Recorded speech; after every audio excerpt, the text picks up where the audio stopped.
in Birmingham Children's Hospital as a consultant. This is my conflict of interest disclosure. I collaborate with a few companies, but mainly this company who essentially has disposable scopes. And I'm the director as well of this flexible bronchoscopy online course as well. So before I go on, I said I work in Birmingham Children's Hospital, but the main place where I learned bronchoscopy actually was Castellon, my old hospital. This is the photo of the what it will be the new one.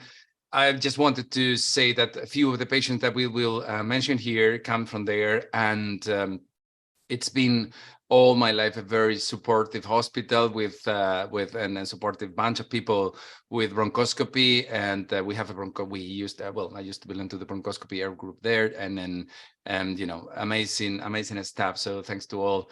The main question I came to discuss here is whether we should, as PICU and NICU consultants, do flexible bronchoscopy in our sick children, and be the pink sheep. I mean, I could give you a lot of reasons why that should happen, but I think the best way of describing it is this is a photo of Hippocrates. And of course, he was what we call the father of medicine, but he didn't have more than his knowledge on his hands to guess and to know what was wrong with their patients. However, nowadays we have a lot of different bedside tools like POCUS, flexible bronchoscopy, etc., that could give us the right diagnosis of the patient in minutes. So the question is, why are not we all using them and getting appropriate training for them? Because if we don't know the right diagnosis, we are not going to be able to deliver the right treatment for the patient. So there are some answers like, whether the ET tube misplaced, obstructed, why did this patient fail extubation? Has he got the malacia? And why I cannot ventilate my patient? Why I'm not being able to discharge this patient on the astral ventilator? Has the patient has a VAP and acquired pneumonia? Sometimes we can use the same procedure to treat, and sometimes if we have gained enough skills, and some people would say this is more than 150 bronchoscopies, we could even face the difficult airway situation. But yes, Hippocrates used to tell us, first do no harm. And if we think that our patients are in high respiratory and hemodynamic support, you can really understand that they are going to require specific anesthetic considerations. Also, most of our patients are going to be neonates, and they will have very small airways. They will have ET tubes of between 2.5 and 3.5. And here it goes. One of the answers to one of these pre-made questions, what is the safety rule in terms of difference of diameters between the bronchoscopes and the ET tubes? And that, up to my knowledge, nowadays, it's 0.8 millimeters. So we do that in order to avoid some air leak and avoid accidental extubation, and especially pneumothorax. And of course, we will need an optimal training and competency acquirement that is still not strictly established.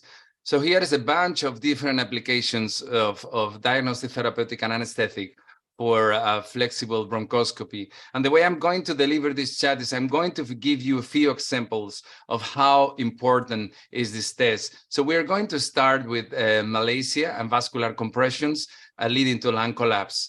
This child is a 6-week-old child with the perimembranous VSD that was on high frequency, so high flow nasal cannula and diuretics for heart failure on the ward. He was planning for a PA band that was canceled because of that COVID contact. So in some point, he just got worse and was transferred to PICU. He was on air about 3 liters per kilo, and he developed progressive increased work of breathing. And he was at the same time cardiovascularly unstable, required some fluid boluses, and required intubation. And I think 30 seconds or 1 minute after intubation, he went into cardiac arrest. He required CPR. That didn't go well, so he had to be cannulated for ECMO via eCPR, and he was started on VA ECMO. This is the first X-ray pre-intubation that was post central cannulation. He also has a direct line, and you can see there is cardiomegaly and bilateral lung consolidations.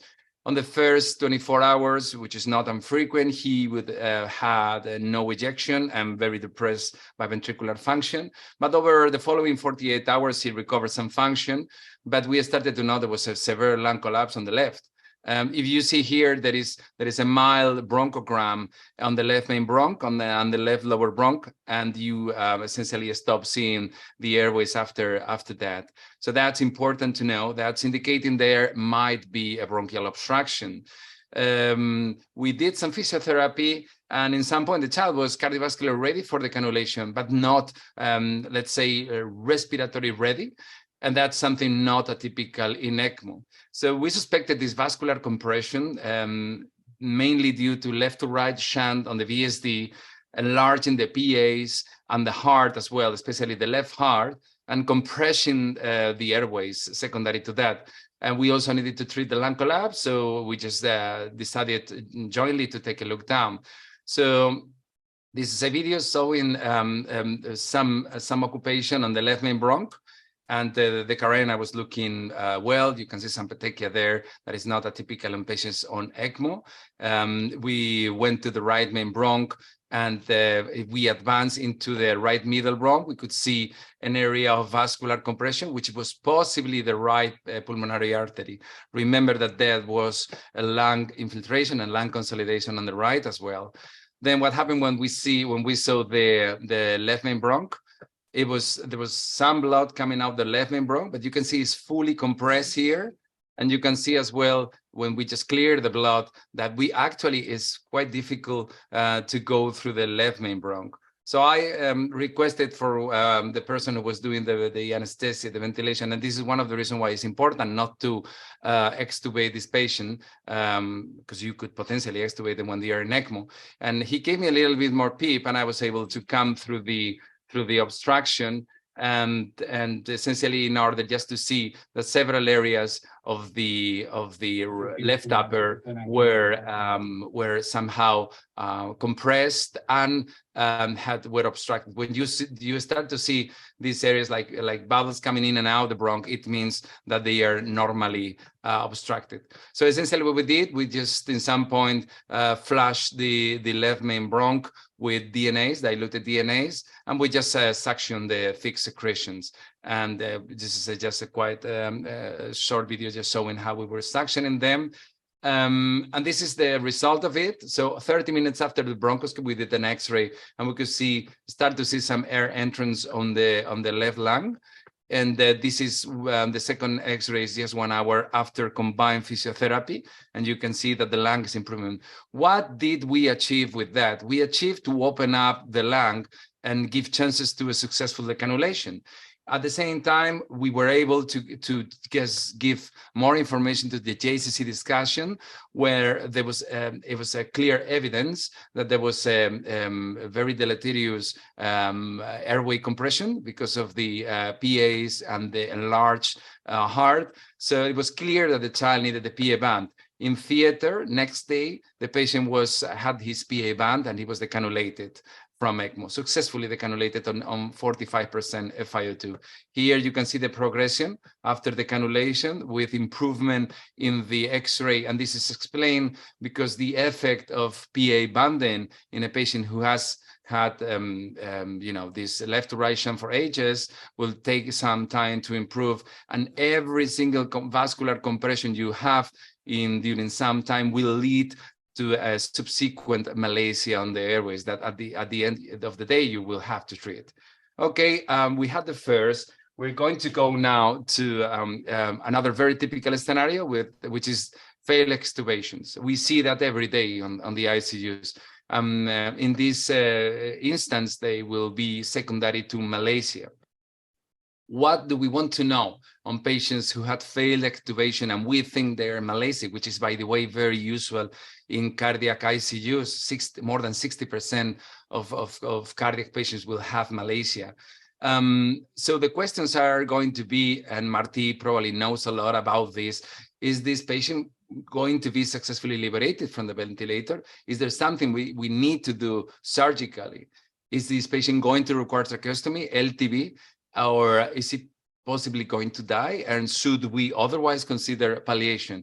And this is a very difficult question to answer. I did the last review preparing this talk, and there were only a couple of publications. Some of them would obviously evaluate the typical and classical grading of tracheomalacia. Some of them would evaluate the oblateness index as well. But still, they will just have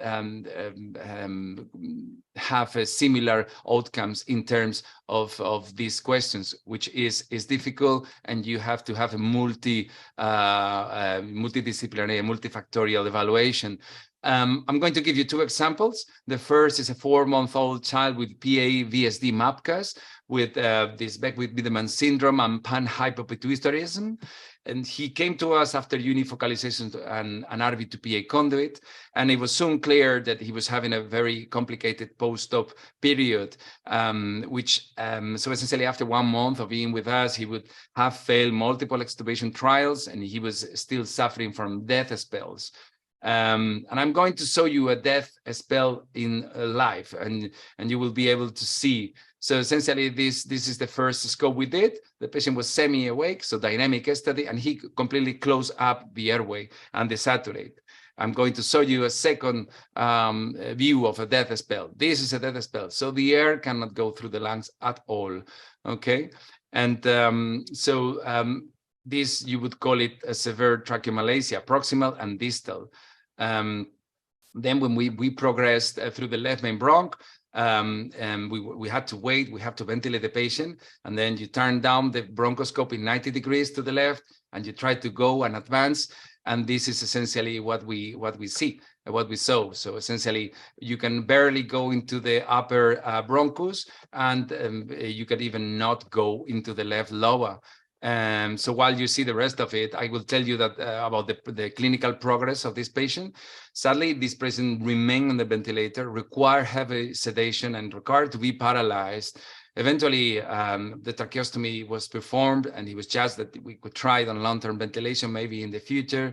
He was still requiring high setting on the ventilator, still doing these death spells. There was a second opinion sought from an airway center, and there was the advice was there is no surgical possibility, mainly because he had a severe multi-level malacia. He presented intercurrent infection, required high frequency ventilation and muscle paralysis, and he eventually died on the ventilator around 6 months after the